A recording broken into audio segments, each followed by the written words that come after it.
میں آج جب گھر سے نکلی تو میرے ہاتھ میں پکوڑوں کا تھال اور چٹنی سے بھرا ڈول تھا۔ اسکول کے باہر جیسے ہی میں نے آواز لگائی تو سب گاہک آ کر مجھ سے پکوڑے اور چٹنی خریدنے لگے۔ میرے پکوڑے بے حد مزے کے ہوتے تھے۔ لوگ منٹوں میں میرا پورا تھال ختم کر دیتے تھے۔ میرے ہاتھ کی چٹنی تو میرے سب گاہکوں کو بے حد پسند تھی۔ اگر پکوڑے ختم بھی ہو جاتے تو لوگ چٹنی لے کر میرے گرد گھیرا ڈالے رکھتے اور چمچ کے ساتھ ہی چٹنی کھاتے رہتے۔ یہ کاروبار میرے ابا کا تھا۔ ابا کی وفات کے بعد اس کاروبار کی باغ ڈور میں نے سنبھال لی تھی، کیونکہ میں ابا کی اکیلی بیٹی تھی۔ ابا کی وفات کے بعد مجھے بہت زیادہ مشکلات کا سامنا کرنا پڑا تھا۔ مجھے اپنی پڑھائی چھوڑ کر اس کاروبار کو سنبھالنا پڑا۔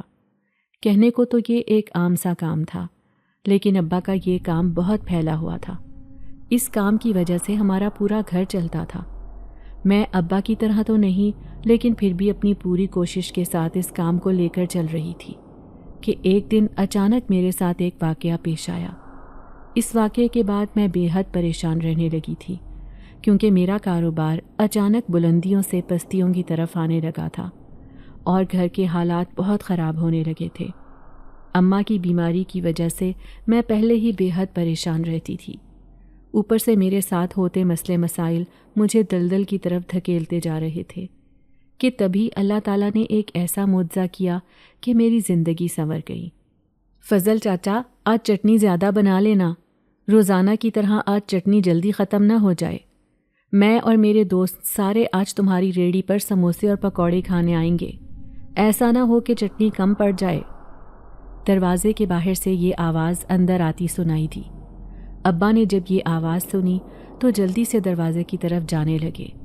دروازہ کھولتے ہی ابا نے اپنے کسی گاہک کی بات سنی اور کہنے لگے کہ تم بے فکر رہو، آج چٹنی کم نہیں پڑے گی۔ یہ کہتے ہوئے ابا گھر کے اندر داخل ہوئے اور اماں سے کہنے لگے، نیک بخت، آج چٹنی تھوڑی زیادہ بنا دینا، گاہک گھر تک آن پہنچا ہے۔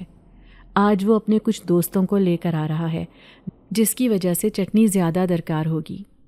اماں اور میں کچن میں ابا کا سامان تیار کر رہے تھے۔ ابا کی بات سنتے ہوئے اماں نے کہا کہ ٹھیک ہے، میں چٹنی کی مقدار زیادہ کر لیتی ہوں۔ اماں چٹنی اور تیار کرنے لگیں اور میں ابا کی ریڑھی پر سامان رکھنے لگی۔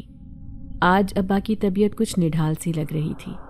ابا کی طبیعت آج سست سی لگ رہی تھی۔ میں نے ابا سے ان کی طبیعت کے بارے میں پوچھا اور کہا کہ اگر آپ کی طبیعت ٹھیک نہیں تو آپ آج ریڑھی نہ لگائیں۔ ابا کہنے لگے، طبیعت تو واقعی ہی بوجھل سی ہے، لیکن کام بھی تو ضروری ہے۔ ایک دن کا ناغہ کرنا مطلب ایک دن کا فاقہ کاٹنا ہے۔ مجھے بھی ابا کی بات سمجھ آ رہی تھی۔ کرن، چٹنی تیار ہے، اپنے ابا کی ریڑھی پر چٹنی کا برتن رکھ دو۔ اماں کی جیسے ہی مجھے آواز آئی، میں جلدی سے چٹنی کا برتن لینے کچن میں چلی گئی۔ برتن لا کر میں نے ریڑھی پر سجا دیا۔ اب ابا کی ریڑھی جانے کے لیے بالکل تیار تھی۔ ابا ریڑھی لے کر اللہ حافظ بولتے ہوئے بازار کی طرف جانے لگے۔ گاؤں سے ہٹ کر ایک بازار تھا جو ہمارے گاؤں کو بھی لگتا تھا اور شہر والوں کو بھی نزدیک پڑتا تھا۔ یہ جگہ ابا کی ریڑھی کے لیے بہت اچھی تھی۔ یہاں گاؤں کے لوگ بھی ابا سے پکوڑے اور سموسے کھاتے تھے اور شہر کے لوگ بھی ابا کی ریڑھی پر پکوڑے اور سموسوں کا لطف اٹھاتے تھے۔ ابا جس جگہ ریڑھی لگاتے تھے یہ ایک نہر کا کنارہ تھا، جہاں لوگوں کا گزر زیادہ ہوتا تھا، کیونکہ یہ مین روڈ تھا۔ ابا کا کاروبار بہت اچھا چل رہا تھا، گھر کا گزر بسر اچھے سے ہو جاتا تھا۔ ہماری زندگی بہت اچھی گزر رہی تھی۔ میں ابا کی اکلوتی اولاد تھی اور بے حد لاڈلی بھی، کیونکہ ابا اور اماں کی زندگی میں شادی کے 7 سال بعد آئی تھی۔ اس لیے ابا اور اماں مجھے بہت لاڈ سے رکھتے تھے۔ ابا جب بھی ریڑھی لے کر جاتے تو واپسی پر میرے لیے کچھ نہ کچھ تحفہ ضرور لے کر آتے تھے۔ ابا ہمیشہ مجھے کہتے کہ تم تو میری لاڈو ہو، تمہارے لیے ہی تو میں اتنی محنت کرتا ہوں۔ مجھے بھی اپنے ماں باپ سے بے حد محبت تھی، کیونکہ میرے ماں باپ نے کبھی بھی کسی چیز کی کمی مجھے نہیں آنے دی تھی۔ مجھے پڑھنے کا بہت شوق تھا۔ ابا نے گاؤں کے اسکول میں مجھے داخلہ دلوا دیا تھا۔ میں بہت شوق سے اپنی پڑھائی کر رہی تھی۔ میں چاہتی تھی کہ میں تعلیم حاصل کر کے اپنے اماں ابا کا سہارا بن سکوں، کیونکہ ابا کا کوئی بیٹا نہیں تھا۔ اسی لیے میری یہ خواہش تھی کہ میں ایک بیٹے کی طرح اپنے ماں باپ کا سہارا بن سکوں۔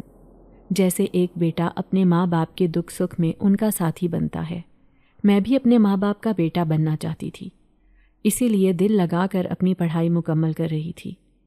میں اپنے میٹرک کے امتحان دینے والی تھی۔ ابا کی ساری امیدیں مجھ سے جڑی ہوئی تھیں۔ میں بھی دل لگا کر میٹرک کے امتحان کی تیاری کر رہی تھی۔ ابا دوپہر کے ٹائم میرے اسکول کے آگے ریڑھی لگاتے تھے۔ اکثر میری سہیلیاں ابا سے سموسے اور پکوڑے خریدا کرتی تھیں۔ ابا ہمیشہ مجھ سے کہتے کہ کسی کو میرے بارے میں مت بتانا کہ میں تمہارا باپ ہوں۔ میں ہمیشہ ابا سے کہتی کہ میں تو فخر سے اپنی سہیلیوں کو بتاتی ہوں کہ باہر جو ریڑھی ہے وہ میرے ابا کی ہے۔ میری سہیلیاں یہ سن کر بہت خوش ہوتی ہیں کیونکہ مجھے آپ پر فخر ہے۔ کوئی باپ ایسا ہوتا ہے جو اتنی محنت اور مشقت اپنی اولاد کے لیے کرتا ہے، نہیں تو آج کل تو خون کے رشتے ہی سفید ہو چکے ہیں۔ ابا میرے اچھے مستقبل کے لیے دن رات محنت مشقت کر رہے تھے۔ مجھے اس بات کا احساس تھا کہ ابا دن رات اپنی صحت کی پرواہ کیے بغیر میرے لیے محنت کر رہے ہیں۔ یہی وجہ تھی کہ میں دل لگا کر پڑھائی کر رہی تھی تاکہ ابا کی محنت رنگ لے آئے۔ آج صبح جب ابا اپنی ریڑھی تیار کر رہے تھے تو ابا کی طبیعت کافی خراب لگ رہی تھی۔ اماں نے ابا سے کہا کہ آج آپ ریڑھی نہ لگائیں، لیکن ابا بضد تھے کہ ریڑھی سے چھٹی نہیں کروں گا، اگر ایک بھی چھٹی ہو گئی تو مسئلہ بن جائے گا۔ اماں نے ابا سے کہا کہ یا آپ کرن کے اسکول کے باہر ریڑھی لگا لیں، گاؤں میں ہی رہیں گے تو میرے بھی دل کو تسلی ہو جائے گی، گاؤں سے باہر آج ریڑھی لے کر نہ جائیں۔ لیکن ابا اماں کی ایک بھی بات ماننے کو تیار نہیں تھے۔ میں بھی اسکول جانے کی تیاری کر رہی تھی کیونکہ آج میرا میٹرک کا پہلا امتحان تھا۔ میں اماں اور ابا کو اللہ حافظ کرتے ہوئے اپنے اسکول کے لیے نکل گئی کیونکہ مجھے دیر ہو رہی تھی۔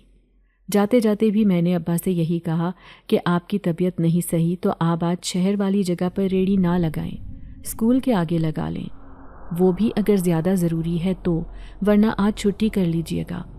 میں یہ کہتے ہوئے اپنے اسکول کے لیے روانہ ہو گئی۔ میں امتحان سے جیسے ہی فارغ ہوئی تو باہر گیٹ پر ہی مجھے معلوم ہو چکا تھا کہ ابا کی حالت کافی خراب ہونے کی وجہ سے چوکیدار انکل ابا کو گھر چھوڑ آئے تھے۔ میں تیز تیز قدم چلتی ہوئی گھر کی طرف جانے لگی۔ ابھی میں گھر پہنچی بھی نہیں تھی کہ راستے میں ہی کچھ لوگوں کی باتیں میرے کانوں میں پڑیں جو یہ کہہ رہے تھے کہ بہت محنتی تھا فضل چاچا۔ یہ تھا کا لفظ میرے سینے میں تیر کی طرح جا کر لگا۔ میں جس قدر تیز چل سکتی تھی اتنی ہی تیزی سے گھر کی طرف جانے لگی۔ پریشانی میں مجھ سے قدم بڑھایا ہی نہیں جا رہا تھا۔ بڑی مشکل سے میں گھر کے قریب پہنچی۔ یہ دیکھ کر میری روح کانپ اٹھی جب میں نے اپنے گھر کے باہر بہت زیادہ لوگوں کا رش دیکھا۔ گھر کے اندر سے رونے کی آوازیں صاف سنائی دے رہی تھیں۔ میں ڈر کے مارے وہیں پر دیوار کے ساتھ ٹیک لگا کر بیٹھ گئی اور اپنے کانوں پر ہاتھ رکھ لیے کہ تبھی ہماری پڑوسن نے مجھے وہاں پر بیٹھے دیکھا۔ وہ مجھے ساتھ لگا کر رونے لگیں اور بازو سے پکڑ کر گھر کے اندر لے گئیں۔ گھر کے اندر کا ماحول دیکھ کر میری تو چیخیں ہی نکل گئیں۔ ابا جو کہ چارپائی پر آنکھیں بند کیے لیٹے تھے اور اماں چیخ چیخ کر رو رہی تھیں اور ابا کو بار بار یہ کہہ رہی تھیں کہ اٹھ جائیں، آپ کے علاوہ میرا اور کرن کا کوئی نہیں ہے، ہمیں چھوڑ کر اس طرح مت جائیں۔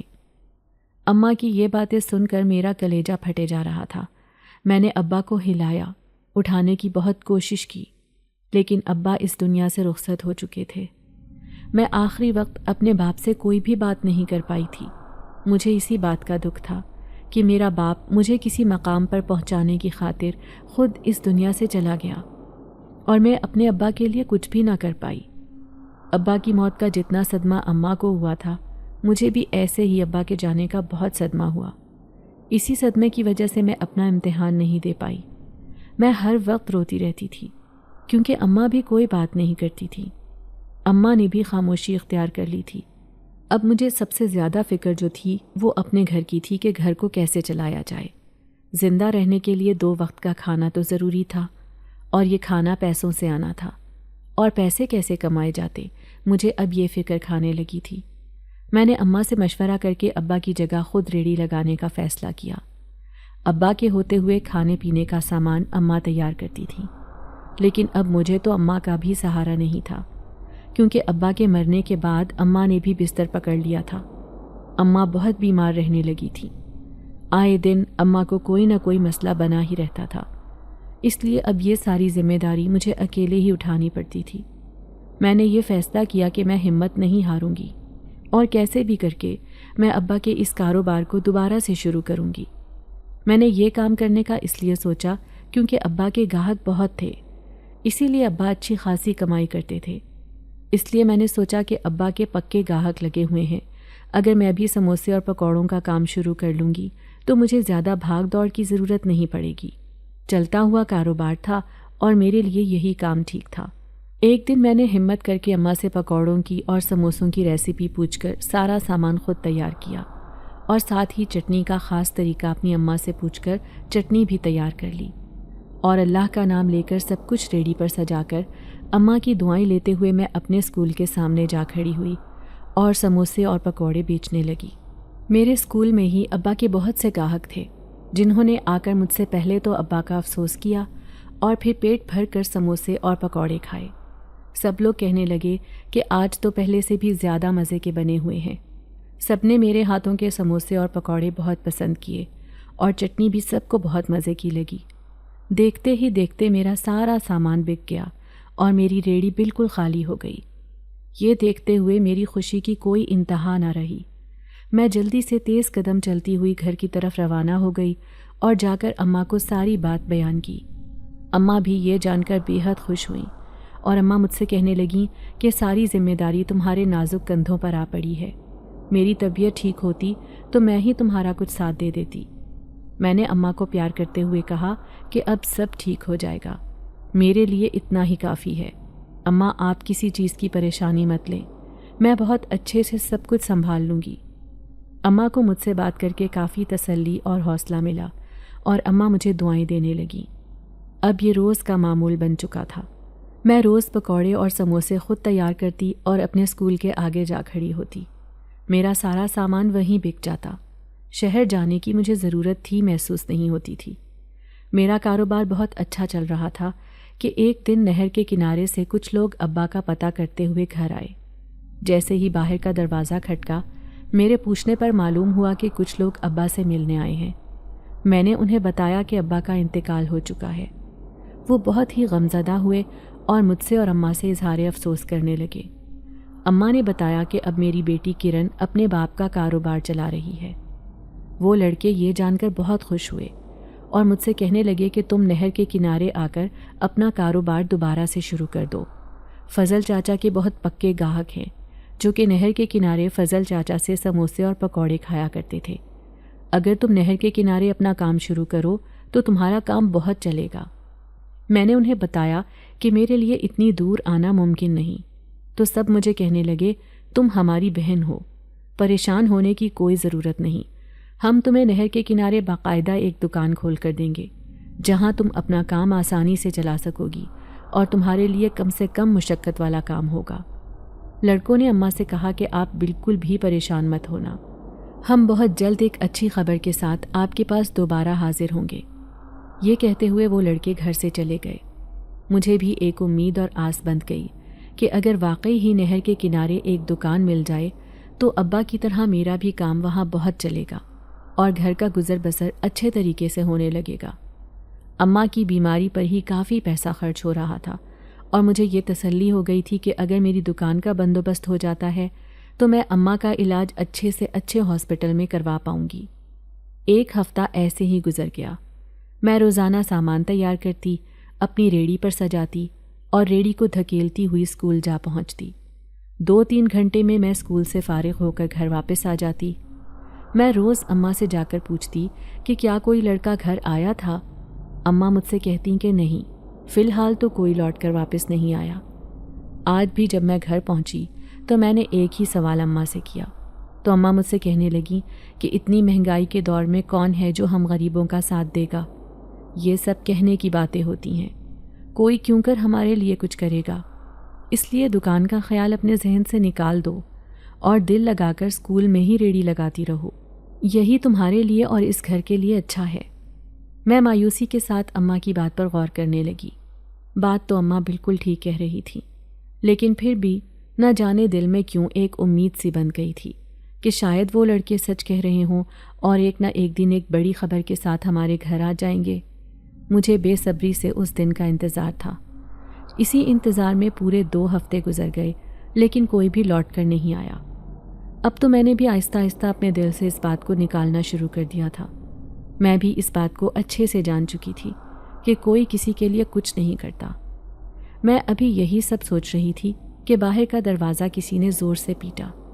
جیسے ہی میں دروازے پر گئی اور پوچھا کہ کون ہے، تو باہر سے آواز آئی، آپ ہی دروازہ کھولیں۔ جیسے ہی میں نے دروازہ کھولا تو سامنے وہی لڑکے تھے جو آج سے 2 ہفتے پہلے دکان کی بات کر کے گئے تھے۔ میں نے انہیں اپنے سامنے دیکھا تو میری خوشی کی کوئی انتہا نہ رہی۔ میں نے انہیں گھر کے اندر آنے کو کہا۔ وہ سب اماں کے پاس آئے۔ اماں کا حال چال پوچھنے کے بعد کہنے لگے کہ معذرت چاہتے ہیں، ہم اپنے وعدے کے مطابق آ نہیں سکے، لیکن ہم نے اپنا وعدہ پورا کیا ہے۔ آپ کے لیے ہم نے نہر کے کنارے ایک دکان کر لی ہے جہاں پر آپ بے فکر ہو کر اپنا کاروبار شروع کر سکتی ہیں۔ یہ سننا تھا کہ میں خوشی سے جھومنے لگی۔ مجھے ایسا لگ رہا تھا جیسے میرے دل کی کوئی بہت بڑی خواہش پوری ہو گئی ہو۔ اب مجھے گلی گلی نہیں بلکہ ایک ہی جگہ بیٹھ کر پکوڑے اور سموسے بیچنا تھے۔ میں بہت زیادہ خوش تھی کیونکہ ان بھائیوں کی وجہ سے میری بہت سی مشکلیں آسان ہونے جا رہی تھیں۔ میں اور اماں ان لڑکوں کا شکریہ ادا کرنے لگیں۔ میں بے حد خوش تھی۔ اب میرا کاروبار ترقی کی منزلیں طے کرتا ہوا آگے بڑھتا نظر آ رہا تھا۔ اب میں کل کا انتظار کرنے لگی کیونکہ اگلی صبح مجھے سارا ساز و سامان لے کر اپنی دکان پر جانا تھا اور وہیں پر بیٹھ کر گرما گرم سموسے اور پکوڑے بنانے تھے تاکہ گاہک گرم گرم پکوڑے اور سموسے خرید کر کھاتا اور خوب مزے اڑاتا۔ میں تو یہی سوچ سوچ کر خوش ہو رہی تھی کہ ابا کا کاروبار اور زیادہ نام کمانے جا رہا تھا۔ ابا کی تو چٹنی ہی بہت مشہور تھی اور یہی وجہ تھی کہ میں چٹنی ہو بہو اماں کے طریقے سے ہی بناتی تھی اور پکوڑے اور سموسے بھی بالکل ابا والی ریسیپی کے حساب سے تیار کرتی تھی۔ یہی وجہ تھی کہ لوگوں کو کھانے میں ابا والا ہی ٹیسٹ آتا تھا، اسی لیے ڈیمانڈ بڑھتی جا رہی تھی۔ میں بھی یہ سوچ کر خوش تھی کہ چلو اب ہر مشکل آسان ہو جائے گی، اماں کا علاج بھی اچھے سے ہو جائے گا اور باقی معاملات بھی ٹھیک ہوتے ہوئے دکھائی دے رہے تھے۔ اب میں صبح ہونے کا انتظار کرنے لگی۔ خوشی کے مارے میری آنکھوں سے نیند اڑ چکی تھی کیونکہ ایک طرف مجھے دکان کی بے حد خوشی تھی تو دوسری طرف یہ اداسی بھی تھی کہ اب میں اپنے اسکول کے سامنے ریڑھی نہیں لگا سکتی تھی۔ اسکول کے پاس بھی ابا کے بہت سے گاہک تھے جو ابا کی محبت میں روزانہ مجھ سے سموسے اور پکوڑے لے کر جایا کرتے تھے۔ ان کے بارے میں سوچ کر مجھے دکھ بھی ہو رہا تھا۔ میں نے یہ سوچ لیا تھا کہ میں صبح ٹھیلے پر جانے سے پہلے اسکول کے پاس کچھ دیر کے لیے جاؤں گی اور وہاں کچھ لوگوں کو بتا دوں گی کہ اب میرا ٹھیلا نہر کے کنارے ہے تاکہ لوگ میرا انتظار نہ کرتے رہیں۔ میں نے ساری رات آنکھوں میں ہی کاٹ دی تھی۔ صبح ہوتے ہی میں نے فجر کی نماز ادا کی اور پھر اپنے کام میں مصروف ہو گئی۔ نہر کے کنارے مجھے زیادہ جلدی نہیں بلکہ 11 بجے تک پہنچنا تھا، اسی لیے میں اپنا سارا سامان تیار کرنے میں مصروف ہو گئی۔ اماں بھی جاگ رہی تھیں اور مجھے طرح طرح کے مشورے دے رہی تھیں تاکہ میرا کام آسانی سے مکمل ہو جائے۔ سب کام وقت پر کرنے کے بعد میں نے سارا سامان ریڑھی پر لادا اور اماں کو اللہ حافظ بولتے ہوئے نہر کی طرف جانے کا ارادہ کیا۔ میں گھر سے ریڑھی کو دھکیلتے ہوئے نہر کی طرف جانے لگی۔ گاؤں سے باہر نہر کی طرف جو راستہ جاتا تھا وہ کافی زیادہ سنسان تھا، لیکن میں ڈرے بغیر اللہ کا نام لیتے ہوئے اپنی منزل کی طرف قدم بڑھاتی گئی۔ آخر کار میں نہر کے کنارے پہنچ گئی۔ وہاں پر وہ سب لڑکے میرے آنے کا انتظار کر رہے تھے۔ جیسے ہی انہوں نے مجھے آتے دیکھا تو سب جلدی سے دوڑتے ہوئے میری طرف آئے اور مجھ سے ریڑھی پکڑتے ہوئے کہنے لگے کہ آپ ٹھیلے پر آ جائیں، ہم سارا سامان سیٹ کر دیتے ہیں۔ انہوں نے مجھ سے ریڑھی لیتے ہوئے ریڑھی سے سارا سامان اپنی اپنی جگہ پر سیٹ کر کے ٹھیلا بالکل تیار میرے ہاتھ میں تھما دیا۔ یہ ایک دکان کی طرح ہی تھا۔ درخت کے آگے ایک بہت بڑا پھٹا لگا ہوا تھا جس پر سب لڑکوں نے مل کر میری آئل کی کڑاہی اور سارا آمیزہ سجا دیا تھا اور مجھ سے کہنے لگے کہ اب آپ اس کرسی پر بیٹھ کر اپنا سارا کام آسانی سے کر سکتی ہیں۔ میری دکان جہاں بنائی تھی یہاں ایک بہت گھنا درخت تھا جو کہ کافی پرانا لگتا تھا۔ جب میں اپنے ٹھیلے کے پاس جا کر کھڑی ہوئی تو مجھے بہت تیز سی خوشبو آنے لگی۔ نہ جانے یہ خوشبو کیسی تھی، میں نے پہلے کبھی بھی ایسی خوشبو نہیں سونگھی تھی۔ مجھے بہت ہی اچھا احساس ہونے لگا تھا۔ میں نے اس پر زیادہ غور نہ کرتے ہوئے اپنی کام کی طرف دھیان دینا شروع کیا۔ جیسے جیسے وقت گزرتا گیا، ابا کی ریڑھی پر دیکھتے ہی دیکھتے گاہک جمع ہونے لگے۔ کیونکہ آج پہلا دن تھا، وہ لڑکے میرے ساتھ ہی کام کروا رہے تھے۔ لڑکوں نے باہر لکھ کر لگا دیا تھا، چاچا فضل کے پکوڑے اور سموسے، جو بھی کھائے بار بار آئے۔ یہ لکھ کر میرے ٹھیلے کے باہر لگا دیا تھا، جسے پڑھ کر ہر کوئی دوڑتا ہوا میرے ٹھیلے پر آ رہا تھا اور آتے ہی سب سے پہلے یہ سوال کرتا تھا کہ فضل چاچا کہاں ہے۔ میں سب کو بتائے جا رہی تھی کہ میں فضل کی بیٹی ہوں اور ابا اب اس دنیا میں نہیں رہے۔ سب مجھ سے پہلے تو ابا کے انتقال کا افسوس کرتے اور پھر پیٹ بھر کر پکوڑے اور سموسے کھا کر لطف اندوز ہوتے۔ ابا کا گاہک اسکول کی نسبت یہاں بہت زیادہ تھا۔ اکثر تو مسافر رک رک کر مجھ سے پکوڑے خریدتے تھے۔ میرا کام بہت اچھا چلنے لگا تھا۔ آج میرا پہلا دن تھا اور میری اچھی خاصی کمائی ہو چکی تھی۔ میں ان لڑکوں کا شکریہ ادا کرنے لگی تو ان میں سے ایک لڑکے نے میرے سر پر پیار دیتے ہوئے کہا کہ تم ہم سب کی بہن ہو۔ آج سے اگر تمہیں کسی بھی قسم کی کوئی پریشانی آتی ہے یا کوئی مشکل درپیش ہوتی ہے تو ہم تمہارے بھائی ہیں۔ تم ہم میں سے کسی کو بھی آواز دو گی تو ہم سب تمہاری ایک آواز پر دوڑے چلے آئیں گے۔ اس لیے پریشان ہونے کی ضرورت نہیں ہے۔ یہ سب علاقہ ہمارا ہے اور یہاں پر تمہیں کسی بھی قسم کی کوئی پریشانی نہیں ہوگی۔ میں ان لڑکوں کی بات سن کر تسلی میں آ گئی تھی۔ جو تھوڑا بہت خوف میرے اندر تھا وہ بھی ختم ہو گیا تھا۔ اب میں ایک بیٹے کی طرح اپنا کاروبار چلانے کا ارادہ رکھتی تھی۔ میں اپنے پہلے دن کی کمائی لے کر اور اپنے ٹھیلے کو بند کر کے سامان ریڑھی پر رکھ کر گھر جانے کے لیے نکلی۔ مجھے اماں کی بھی فکر تھی، کیونکہ اب میں گھر سے تھوڑا دور تھی اور اماں گھر میں اکیلی تھی۔ اوپر سے اماں بیمار بھی رہتی تھیں، اسی لیے مجھے اماں کی بھی فکر تھی۔ میں تیز تیز قدم سے چلتی ہوئی گھر کی جانب جانے لگی۔ جب میں گھر پہنچی تو اماں کچن میں بیٹھی ہوئی تھی۔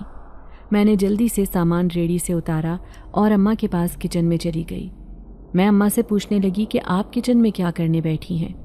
اماں نے مجھے بتایا کہ مجھے بہت بھوک لگی تھی، اسی وجہ سے کچن میں کچھ پکانے کے لیے آئی تھی۔ میں نے اماں کو کچن سے اٹھا کر کمرے میں بٹھایا اور خود جلدی سے کچن کا کام نپٹانے لگی۔ میں نے بہت جلد ہنڈیا تیار کر لی تھی اور ساتھ ہی روٹیاں بھی بنا لی تھیں۔ اب میں سالن لے کر اماں کے کمرے میں چلی گئی۔ ہم دونوں نے بیٹھ کر پیٹ بھر کر کھانا کھایا اور پھر میں نے مزیدار سی چائے بنا کر اماں کو بھی دی اور خود بھی پی۔ اماں آج کے دن کے بارے میں سوال کرنے لگی تھی۔ میں نے اماں کو بتایا کہ مجھے بہت سکون محسوس ہوا۔ آج جس جگہ پر جا کر میں بیٹھی تھی وہاں ابا اپنا سارا دن گزارتے تھے۔ میں نے اماں کو بتایا کہ ابا کا نہر کے کنارے واقعی ہی میں بہت زیادہ گاہک ہے۔ میرا ایک بھی سموسہ اور ایک بھی پکوڑا نہیں بچا، سب کے سب بک گئے۔ اماں یہ جان کر بہت خوش ہوئیں۔ میں نے اماں کے ہاتھ میں سارے پیسے رکھ دیے اور کہا کہ انہیں سنبھال لیں، مجھے بس اتنے پیسے چاہیے جن سے میں آگے کچھ سامان خرید سکوں۔ اماں نے مجھے کچھ پیسے دے دیے جن کا سامان آنا تھا۔ میں نے اماں کو بتایا کہ میرے ٹھیلے کے قریب ایک بہت گھنا اور پرانا درخت ہے اور اس درخت سے بہت ہی خوبصورت خوشبو آتی ہے۔ اماں یہ سن کر بہت حیران ہوئیں اور مجھ سے کہنے لگیں کہ اس درخت سے دور ہی رہنا۔ مجھے اماں کی یہ بات سمجھ میں نہیں آ رہی تھی۔ میرے بار بار پوچھنے پر بھی اماں نے مجھے اور کچھ نہیں بتایا، بس یہی کہا کہ اس درخت کے زیادہ قریب مت جانا۔ لیکن میرا تو سارا کام ہی اس درخت کے قریب تھا۔ خیر، میں نے اماں کو دوبارہ اس درخت کے بارے میں کچھ بھی بتانے سے پرہیز کرنا ہی ضروری سمجھا۔ اب میں روزانہ صبح سویرے اپنی ریڑھی سجاتی اور نہر کے کنارے اپنے ٹھیلے پر چلی جاتی۔ نہر کے کنارے تو میرا بہت گاہک تھا، مجھے سر کھجانے کا بھی ٹائم نہیں ملتا تھا۔ میں بہت زیادہ مصروف ہو جاتی تھی اور میں بہت خوش تھی کہ میری اس مصروفیت کی وجہ سے میری بہت ساری پریشانیاں ختم ہوتی دکھائی دے رہی تھیں۔ روزانہ کی طرح آج بھی میرا سارا سامان بک گیا تھا اور ابھی بھی بہت سارے گاہک تھے جو کہ مجھ سے سموسے اور پکوڑے مانگ رہے تھے۔ جب انہیں پتہ چلا کہ سموسے اور پکوڑے ختم ہو چکے ہیں تو وہ مجھ سے خالی چٹنی مانگنے لگے اور انگلیوں کے ساتھ چٹنی کھانے لگے۔ آج مجھے اس بات کا بخوبی اندازہ ہو چکا تھا کہ ابا اور میرے ٹیسٹ میں کوئی فرق نہیں تھا۔ یہی وجہ تھی کہ گاہک دوڑے چلے آتے تھے۔ مجھے بہت خوشی ہو رہی تھی کیونکہ میرا کام بہت اچھا چل گیا تھا۔ میں نے اپنے سموسوں اور پکوڑوں کی مقدار بڑھا لی تھی کیونکہ گاہک بہت زیادہ ہوتے چلے جا رہے تھے۔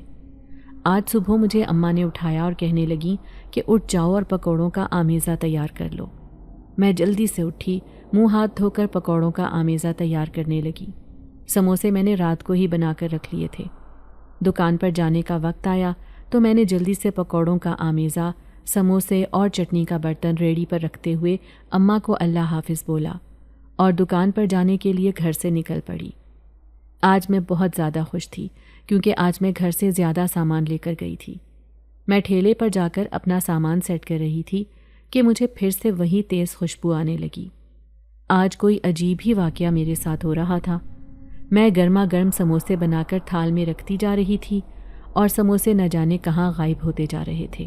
آج سارا دن میرے ساتھ یہی معاملہ چلتا رہا۔ سموسے اور پکوڑے دونوں اچانک ہی سارے کے سارے غائب ہوتے جا رہے تھے۔ ارد گرد نظر مارنے پر مجھے کوئی ایسا انسان نظر نہیں آیا جو یہ شرارت کر رہا ہو، لیکن سامان سارا ہی تھال سے غائب تھا۔ میں بہت زیادہ پریشان ہو گئی تھی۔ آج تو 1 روپے کی بھی کمائی نہیں ہو پائی تھی۔ جو بھی گاہک آتا میرا خالی تھال دیکھ کر واپس چلا جاتا۔ مجھے بے حد پریشانی کا سامنا کرنا پڑا۔ میں نے اپنا سامان اٹھایا اور گھر کی طرف جانے لگی۔ سارے راستے میں یہ سوچتی ہوئی جا رہی تھی کہ آخر سموسے اور پکوڑے گئے تو گئے کہاں؟ وہاں پر تو کوئی ایسا گاہک بھی نہیں تھا جو اتنا زیادہ ڈھیر اٹھا کر کھا جاتا۔ پریشانی مجھے یہ لگی ہوئی تھی کہ جب اماں پیسوں کے بارے میں پوچھیں گی تو میں کیا جواب دوں گی؟ میرے پاس تو 1 روپیہ بھی نہیں تھا جو میں اماں کو جا کر دیتی، اور کوئی ایسا بہانہ بھی نہیں لگا سکتی تھی جس سے میری بچت ہو جاتی۔ اماں بہت بیمار رہتی تھی، اس وجہ سے میں اماں کو مزید پریشان نہیں کرنا چاہتی تھی۔ میں نے خاموش رہنا ہی بہتر سمجھا اور سوچا کہ جا کر الماری میں جو جڑے ہوئے پیسے ہیں وہی نکال کر اماں کو آج کی کمائی دے دوں گی۔ میں نے ایسا ہی کیا۔ جیسے ہی میں گھر پہنچی تو میرے چہرے سے پریشانی کے تاثرات نظر آ رہے تھے۔ اماں میرا چہرہ دیکھتے ہی مجھ سے پوچھنے لگیں کہ خیریت تو ہے، آج تم پریشان نظر آ رہی ہو؟ میں نے اماں سے تھکاوٹ کا بہانہ لگاتے ہوئے اندر جانے کی۔ اندر سے کچھ پیسے نکال کر لے آئی اور اماں سے کہا کہ آج بس اتنے ہی اکٹھے ہوئے ہیں۔ اماں یہ دیکھ کر بہت حیران ہوئیں کیونکہ آج آمیزہ زیادہ مقدار میں تھا اور پیسے کم تھے۔ اماں یہی سمجھیں کہ میں آج بہت زیادہ تھک چکی ہوں، جس کی وجہ سے میں بات نہیں کر رہی۔ اصل میں کیا پریشانی تھی وہ صرف میں ہی جانتی تھی۔ میری ساری رات انہی سوچوں میں گزر گئی کہ آخر سموسے اور پکوڑے گئے کہاں۔ انہی سوچوں میں کب میری آنکھ لگ گئی مجھے پتہ ہی نہیں چلا۔ صبح پھر میں اپنے معمول کے مطابق کام کرنے لگی اور سامان لے کر ٹھیلے کی طرف جانے لگی۔ میں نے جب ٹھیلے پر سارا سامان رکھا تو ارد گرد دیکھنے لگی۔ مجھے ایسا کچھ بھی نظر نہیں آیا جس سے پتہ چلتا کہ سامان کس نے غائب کیا تھا۔ ایسا کچھ بھی نہیں تھا۔ میں نے اللہ کا نام لے کر اپنا کام شروع کیا۔ میرے پاس 2 گاہک آئے، میں ان کے لیے سموسے فرائی کرنے لگ گئی۔ سموسے فرائی کرنے کے بعد میں نے سموسے تھال پر رکھنے کی بجائے پلیٹ میں رکھ کر گاہک کو دے دیے۔ دیکھتے ہی دیکھتے میرے پاس گاہک کا رش بڑھنے لگا۔ اب میں سموسے نکال کر تھال پر رکھنے لگی تھی۔ جیسے جیسے گاہک کو پکوڑے اور سموسے دے رہی تھی ویسے ویسے تھال سے بھی سموسے اور پکوڑوں کی مقدار کم ہوتی نظر آ رہی تھی۔ سمجھ سے باہر تھا کہ آخر یہ پکوڑے اور سموسے کون کھا رہا ہے۔ آج بھی میرے کافی زیادہ پکوڑے اور سموسے غائب تھے، لیکن کچھ کمائی بھی ہو گئی تھی جس وجہ سے مجھے زیادہ پریشانی کا سامنا نہیں کرنا پڑا تھا۔ لیکن بات تو پریشانی والی تھی۔ آج بھی جب میں گھر جانے لگی تو پیسے بہت ہی کم تھے۔ میں اماں سے یہ بات شیئر نہیں کرنا چاہتی تھی کیونکہ میں نہیں چاہتی تھی کہ اماں پریشان ہوں۔ میں نہیں چاہتی تھی کہ ان کی طبیعت اور زیادہ خراب ہو۔ اب میرے ساتھ روزانہ یہی معاملہ ہونے لگا۔ میں نے سوچ رکھا تھا کہ وہ لڑکے آئیں گے تو میں ان سے اس بات کا ذکر کروں گی، شاید میری پریشانی کا حل ان لوگوں کے پاس نکل آئے۔ اب میں ان لڑکوں کا انتظار کرنے لگی۔ کافی دن گزر گئے تھے کہ وہ لوگ میری دکان پر نہیں آئے تھے۔ کچھ گھنٹے گزرنے کے بعد میں نے ان لڑکوں میں سے 2 لڑکوں کو اپنی دکان کی طرف آتے دیکھا۔ وہ جیسے ہی میری دکان پر آئے اور مجھ سے کہنے لگے کہ کسی قسم کی کوئی پریشانی تو نہیں ہے۔ میں نے ان سے اس بات کا ذکر کیا کہ میں سموسے اور پکوڑے بنا کر رکھتی ہوں، نہ جانے وہ کہاں غائب ہو جاتے ہیں۔ میں جتنی بھی مقدار میں بناتی ہوں سب کے سب تھال سے غائب ہو جاتے ہیں۔ وہ لوگ میری بات سن کر حیران سے رہ گئے اور کہنے لگے کہ ایسا کیسے ہو سکتا ہے۔ ان میں سے ایک لڑکے نے دوسرے لڑکے کی ڈیوٹی لگا دی کہ جب تک کرن آپی کام کر رہی ہیں تم ان کے ٹھیلے کے آس پاس ہی رہنا اور نظر رکھنا کہ آخر پکوڑے اور سموسے یہاں سے کون چوری کرتا ہے۔ اب وہ لڑکا میرے پاس ہی کھڑا رہتا اور دھیان رکھتا کہ پکوڑے اور سموسے کہاں جاتے ہیں، لیکن اس کا بھی کوئی فائدہ نہ ہوا، کیونکہ میرے ساتھ جو معاملات چل رہے تھے وہ سب ایسے ہی چلتے جا رہے تھے۔ پکوڑوں اور سموسوں کے غائب ہونے میں کسی بھی قسم کی کمی نہیں آئی تھی۔ میں بہت ہی پریشان ہو گئی تھی۔ میرا جی چاہتا تھا کہ میں چیخ چیخ کر رونے لگوں، لیکن صبر کا دامن نہ چھوڑتے ہوئے میں نے آج بھی اپنا سامان اٹھایا اور گھر کی طرف جانے لگی۔ اس سوچ نے میرے دماغ میں درد شروع کر دیا تھا، لیکن مجھے کہیں سے بھی معلوم نہیں ہو پا رہا تھا کہ آخر میرے ساتھ ہو کیا رہا ہے۔ میں روز ٹھیلے پر آتی اور روز ہی اتنا نقصان کروا کے چند پیسے اکٹھے کر کے گھر واپس چلی جاتی۔ میں روز روز کے اس نقصان سے بہت تنگ آ چکی تھی۔ آج میں نے اس بات کا فیصلہ کر لیا تھا کہ میں آج کسی بھی صورت اپنا سامان غائب نہیں ہونے دوں گی۔ جیسے جیسے گاہک آتا گیا میں ویسے ویسے اتنی ہی چیزیں بنا کر پلیٹ میں رکھتی گئی۔ میں نے سوچا نہ میں تھال میں اکٹھے بنا کر سموسے پکوڑے رکھوں گی نہ یہ غائب ہوں گے۔ آج ٹھیلے پر رش بھی بہت تھا۔ میں تیز تیز اپنا کام کر رہی تھی کہ اچانک سے ایک گاہک نے آواز لگائی کہ سموسے کہاں گئے۔ میں نے جب اس کی پلیٹ کی طرف دیکھا تو اس کی پلیٹ خالی تھی۔ میں نے سوچا کہ شاید میں اس کی پلیٹ میں سموسے رکھنا بھول گئی ہوں۔ میں نے دوبارہ سموسے بنا کر اس کی پلیٹ میں رکھے تو وہ سموسے بھی غائب ہو گئے۔ میرا ہر گاہک اب میری اس بات سے بہت زیادہ پریشان تھا۔ سب آہستہ آہستہ میرے ٹھیلے پر آنا چھوڑتے جا رہے تھے۔ مجھے اپنا کاروبار بالکل بند ہوتا نظر آ رہا تھا۔ میں درخت کے ساتھ ٹیک لگا کر کئی گھنٹے روتی رہتی اور گاہک کے آنے کا انتظار کرتی رہتی، لیکن پہلے کی طرح کوئی گاہک میرے ٹھیلے کے نزدیک نہیں آتا تھا۔ سب گاہک یہی سوچ رہے تھے کہ شاید میں ہیرا پھیری کرنے لگی ہوں۔ یہ جو کوئی بھی تھا یہ میرا ڈبل نقصان کر رہا تھا۔ ایک تو میرا سارا سامان چوری کر لیتا، دوسرا لوگوں کے ذہن میں یہ بات بیٹھ گئی تھی کہ میں جان بوجھ کر ایسی حرکتیں کرتی ہوں تاکہ لوگ ترس کھا کر میری مدد کریں، جبکہ ایسی کوئی بھی بات نہیں تھی۔ میں تو خود اس بات سے پریشان تھی کہ میرے ساتھ ہو کیا رہا ہے۔ میں یہ سوچتی کہ اچھا خاصا میرا کاروبار چلنے لگا تھا، نہ جانے کس کی نظر لگ گئی اور کون تھا جو مجھے اس طرح پریشان کیے جا رہا تھا۔ انہی سوچوں میں میرے دن رات گزرنے لگے، لیکن میں نے ہمت نہ ہاری۔ تھک ہار کر جی چاہتا تھا کہ گھر بیٹھ جاؤں، لیکن اماں کی طبیعت کو دیکھتے ہوئے میں کوشش کرتی رہی اور روزانہ آمیزہ تیار کر کے ٹھیلے پر جاتی رہی۔ آج جب میں سموسے بنا رہی تھی تو بنا کر میں نے گن کر تھال میں رکھ دیے اور دیکھنے لگی کہ اب آگے میرے ساتھ کیا ہوتا ہے۔ میرے دیکھتے ہی دیکھتے تھال میں 7 سموسے پڑے تھے، 7 کے ساتھ ایسے غائب ہو گئے جیسے کوئی ہوائی چیز اٹھا کر لے گئی ہو۔ میں رونے لگی اور اونچی آواز میں کہنے لگی کہ آخر کون ہے جو مجھے اس طرح پریشان کیے جا رہا ہے؟ میں نے کسی کا کیا بگاڑا ہے؟ میں روز محنت کر کے اتنا سامان تیار کرتی ہوں اور تم روز مجھے پریشان کرنے میں کوئی کسر نہیں چھوڑتے۔ آخر تم ہو کون جو میرے دشمن بنے بیٹھے ہو؟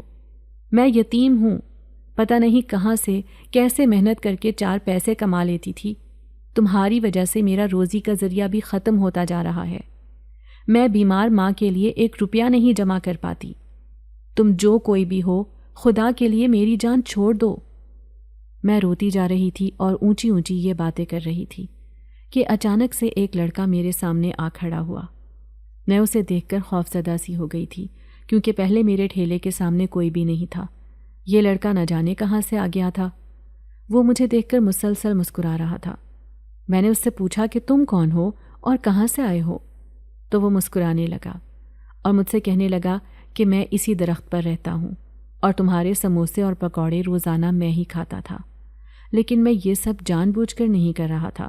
میں تو بس شرارت کے طور پر تمہیں تنگ کرتا تھا۔ میں نہیں جانتا تھا کہ میری وجہ سے تمہیں اتنی پریشانیوں کا سامنا کرنا پڑے گا۔ میں اس کا منہ دیکھے جا رہی تھی کیونکہ مجھے سمجھ نہیں آ رہا تھا کہ یہ کون ہے۔ پھر اس لڑکے نے مجھے بتایا کہ میں ایک جن زادہ ہوں اور اس درخت کے اوپر میرا بسیرا ہے۔ تمہیں یہاں کام کرتے دیکھا تو شرارت سوچی کہ تمہیں تنگ کروں۔ تم اپنے کام میں بہت مگن ہوتی تھی اور تمہارے سموسوں کی خوشبو مجھے تمہارے ٹھیلے کی طرف کھینچ لاتی تھی، اسی لیے میں نے شرارتاً تمہیں تنگ کرنا شروع کیا۔ اس طرح میں تمہیں تنگ بھی کر لیتا تھا اور سموسے بھی کھا لیتا تھا۔ تم بہت ہی مزے کے سموسے اور پکوڑے بناتی ہو۔ یہ سوچ کر میں روزانہ تمہارے ٹھیلے سے سموسے اور پکوڑے غائب کرنے لگا، لیکن آج جب تمہیں روتا دیکھا تو مجھے تم پر ترس آ گیا اور اپنی غلطی کا احساس ہوا کہ میں نے جو کچھ بھی کیا وہ سب غلط تھا۔ مجھے تمہارے ساتھ ایسا سلوک نہیں کرنا چاہیے تھا۔ میں اس کی باتیں سن کر خوفزدہ سی ہو گئی۔ میں اس سے ڈرنے لگی تھی۔ تبھی اس نے مجھے کہا کہ ڈرنے کی کوئی ضرورت نہیں، میں تمہیں کوئی بھی نقصان نہیں پہنچاؤں گا۔ اس نے مجھ سے وعدہ کیا کہ آج کے بعد وہ مجھے کبھی تنگ نہیں کرے گا اور جتنے گاہک میرا ٹھیلا چھوڑ گئے تھے ان سب کو واپس لے کر آؤں گا۔ اس نے میری ہر جگہ پر مدد کرنے کا مجھ سے وعدہ کیا۔ میں اس کی باتیں سنتی رہی۔ اس نے مجھ سے کہا کہ میں اب ہمیشہ تمہارے ساتھ رہوں گا اور تمہاری ہر مشکل میں مدد کروں گا۔ پہلے تو مجھے اس کی باتوں پر خوف آتا تھا، لیکن پھر نہ جانے کیوں وہ لڑکا اپنا سا لگنے لگا۔ میں گھر آئی تو جیسے ہی میں نے تھال اٹھایا تو تھال کے نیچے ڈھیر سارے پیسے تھے۔ میں سمجھ گئی کہ یہ اسی جن زادے کی مہربانی ہے۔ میں نے اماں کو وہ پیسے دیے اور اللہ تعالیٰ کا شکر ادا کیا جس نے مجھے اس جن زادے جیسا دوست عطا کیا تھا۔ آج جب میں ٹھیلے پر جانے کے لیے سامان تیار کر رہی تھی تو میرے دماغ میں یہ بات آئی کہ جن زادہ اب مجھے تنگ نہیں کرے گا اور پہلے کی طرح میری کمائی بھی شروع ہو جائے گی تو میں کسی اچھے سے ہاسپٹل سے اماں کا علاج شروع کرواؤں گی۔ میں نے ابھی جن زادے کا ذکر اماں سے نہیں کیا تھا۔ آج جب میں اپنی تیاری کے ساتھ ٹھیلے پر جانے لگی تو میرے چہرے پر ایک سکون سا تھا۔ میرا ذہن بھی پرسکون تھا کیونکہ آج سے مجھے کوئی بھی تنگ کرنے والا نہیں ہونا تھا اور ذہنی پریشانی بھی نہیں ہونی تھی۔ میں جلدی سے اپنے ٹھیلے پر جانے کے لیے گھر سے نکلی۔ جیسے ہی میں ٹھیلے پر پہنچی تو مجھ سے پہلے ہی وہاں وہ جن زادہ موجود تھا۔ وہ مجھے دیکھ کر مسکرانے لگا اور کہنے لگا کہ میں تمہارا ہی انتظار کر رہا تھا۔ اب دیکھنا تمہاری ساری پریشانیاں ختم ہو جائیں گی۔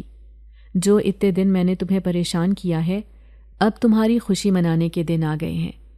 وہ انسانی روپ میں تھا، بالکل بھی محسوس نہیں ہو رہا تھا کہ وہ جنات کی مخلوق سے تعلق رکھتا ہے۔ میں نے اور اس نے مل کر سارا ٹھیلا منٹوں میں سجا لیا تھا کہ اچانک میرے ذہن میں ایک بات آئی کہ میں اس سے اس کا نام تو پوچھنا ہی بھول گئی۔ تبھی اس سے میں نے جب اس کا نام پوچھا تو اس نے مجھے اپنا نام ابراہیم بتایا اور وہ مجھ سے کہنے لگا کہ میں ایک اچھے جنات کی مخلوق سے تعلق رکھتا ہوں۔ میرا تمہیں تنگ کرنے کا بالکل بھی کوئی ارادہ نہیں تھا، لیکن مجھے تم محنت کرتی اتنی پیاری لگتی تھی۔ میں تمہیں روزانہ دیکھتا تھا، تم اپنے کام میں بے حد مصروف رہتی تھی۔ مجھے تم پر بہت پیار آتا، اسی لیے میں تمہیں تنگ کرنے کے لیے تمہاری چیزیں غائب کرنے لگا تاکہ تم میری طرف متوجہ ہو، لیکن میں یہ نہیں جانتا تھا کہ تم اس قدر پہلے سے ہی دکھی ہو۔ میں نے ابراہیم سے کہا کہ ابا کی موت کے بعد میں بہت زیادہ محنت کر کے اس مقام تک پہنچی تھی، اور جب تم مجھے تنگ کرنے لگے تھے تو میرے گاہک آہستہ آہستہ میرا ٹھیلا چھوڑتے جا رہے تھے۔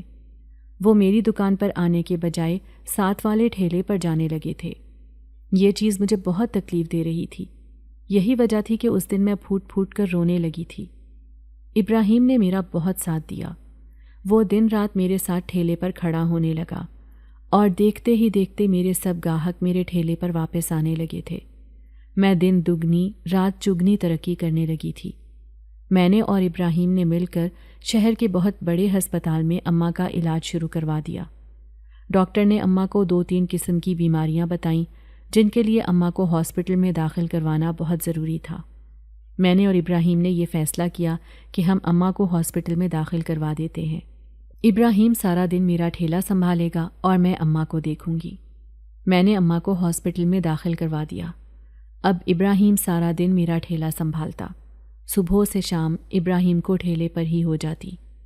اماں کو یہ فکر کھانے لگی کہ میں اماں کے پاس ہاسپٹل میں ہوں تو میرا کام بالکل بند ہو جائے گا، کیونکہ میں نے اماں کو ابراہیم کے بارے میں کچھ نہیں بتایا تھا۔ اماں روز روز مجھ سے نئے نئے سوال کرنے لگی۔ میں نے سوچا کہ میں اماں کو ابراہیم کے بارے میں سب سچ سچ بتا ہی دوں، تب جا کر اماں کو تسلی ہوگی۔ میں نے اماں کو سب سچ بتا دیا۔ پہلے تو اماں یہ سب سن کر ڈر گئیں، پھر جب میں نے اماں سے کہا کہ وہ جن زیادہ ہو کر میری بہت مدد کر رہا ہے، میرا ٹھیلا وہی سنبھال رہا ہے، تو اماں کو تھوڑی تسلی ہوئی۔ میں نے ابراہیم کو بلا کر ایک ملاقات اماں سے کروا دی۔ اماں نے جب اسے دیکھا تو اماں بے حد خوش ہوئیں۔ اور اللہ کا شکر ادا کرنے لگیں کہ ہم بے سہاروں کو اللہ نے ابراہیم جیسا ساتھی دے دیا تھا۔ میرے اور ابراہیم کے درمیان اچھی خاصی دوستی ہو گئی تھی۔ گاؤں کے لوگ طرح طرح کی باتیں کرنے لگے تھے۔ یہ دیکھ کر ابراہیم نے ایک دن مجھ سے ایسی بات کہی جسے سن کر میں حیران رہ گئی۔ ابراہیم نے مجھ سے کہا کہ کیا تم مجھ سے شادی کرو گی؟ میں تمہیں اپنے نکاح میں لینا چاہتا ہوں۔ میں بہت زیادہ پریشان ہو گئی اور اس سے کہنے لگی کہ یہ کیسے ممکن ہے؟ تم ایک جنات کی مخلوق سے تعلق رکھتے ہو اور میں ایک انسانی مخلوق سے تعلق رکھنے والی لڑکی ہوں۔ تمہارا اور میرا کیا جوڑ ہے؟ ابراہیم نے مجھ سے کہا کہ تم پریشان مت ہو، میں تم سے پہلے دن سے ہی محبت کرتا ہوں۔ اگر تم مجھ سے شادی کر لو گی تو بھی تمہارا شکر گزار ہی رہوں گا، ساری زندگی تمہارے احسان تلے دبا رہوں گا، اور اگر کہیں تم مجھے انکار کر دو گی تو بھی میں تم سے کسی قسم کا کوئی گلہ نہیں کروں گا، تب بھی مرتے دم تک میں تمہارا ساتھ نہیں چھوڑوں گا۔ میں صرف یہ چاہتا ہوں کہ کسی طرح سے گاؤں والوں کا منہ بند کر دیا جائے، اور یہ تبھی ممکن ہے کہ یا تو میں تمہیں چھوڑ کر ہمیشہ کے لیے واپس اپنی دنیا میں چلا جاؤں، یا پھر میں تمہیں نکاح میں لے کر ہمیشہ کے لیے تمہاری دنیا میں رہ جاؤں۔ میں نے ابراہیم کی باتیں سنی تو خاموش رہی، اور میں نے ابراہیم سے کہا کہ کچھ وقت مجھے سوچنے کے لیے دے دو، میں تمہیں سوچ کر اس بات کا جواب دوں گی۔ ابراہیم نے دن رات میرا اور اماں کا بہت ساتھ دیا، دن سارا ٹھیلا سنبھالتا اور رات اماں کے پاس ہاسپٹل میں گزار دیتا۔ میں بہت زیادہ خوش تھی، اماں بھی ابراہیم کی اس مہربانی سے بہت زیادہ خوش تھیں۔ ہم لوگ ہنسی خوشی زندگی گزار رہے تھے، لیکن گاؤں والے اب بہت سوال کرنے لگے تھے۔ میں نے اماں سے ابراہیم کی خواہش کا اظہار کیا تو اماں نے بھی کہا کہ ایک جن زادے سے ایک انسان کی شادی کیسے ممکن ہے؟ تو ابراہیم نے اماں کو بھی منا لیا، اور اس طرح میری اور ابراہیم کی منگنی طے پا گئی۔ اماں کا علاج چلتا رہا، اماں دیکھتے ہی دیکھتے بہتر سے بہتر ہوتی چلی گئی۔ جب اماں ٹھیک ہو کر گھر آئیں تو اماں نے میرا نکاح ابراہیم سے کر دیا۔ اب ابراہیم نے میرا کاروبار سنبھال لیا تھا اور ٹھیلے کی جگہ ایک بہت بڑا ہوٹل بنا لیا تھا۔ ابراہیم بہت محنت سے کاروبار چلانے لگا۔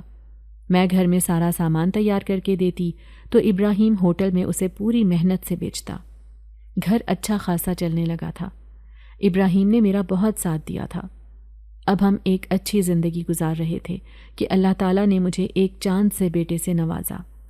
میں، اماں اور ابراہیم اپنے بچے کے ساتھ بے حد خوشگوار زندگی گزار رہے ہیں۔ میں جب بھی اپنے ماضی کے بارے میں سوچتی ہوں تو اللہ کا شکر ادا کرتی ہوں کہ اللہ نے مجھے ابراہیم جیسا شوہر عطا کیا جو میری ہر مشکل کو آسان کرنے کا ہنر رکھتا ہے۔ ابراہیم نے مجھے اور اماں کو بے حد اپنائیت دی۔ میں اور ابراہیم اپنی زندگی میں بہت خوش ہیں۔